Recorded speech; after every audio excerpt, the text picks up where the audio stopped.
sangeusna ngaji amil jurumiyah eta ngaran Ahmad. Sok ngadenge Pak papatah eta ulama. Saur guruna teh kieu barudak sing rajin hudang ti peuting.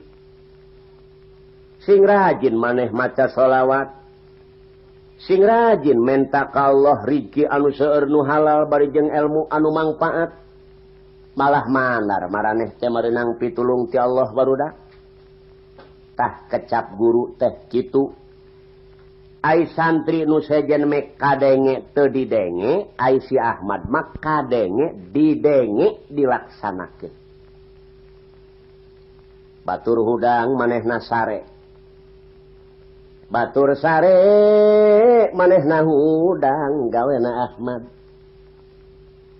Di jam 12 manehna tara lesot jeung kitab bae, tara lesot nyekelan kitab.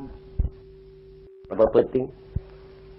Kakuping kumaha ajengan si Ahmad waas sobar tawakal prihatin muga-muga we sing dijadikeun kiai Gusti dimangpaatkeun elmuna. Tah salamina kitu aya Ahmad mah, tapi ai kerak mah ngeuleut we, kerak mah besi paroho.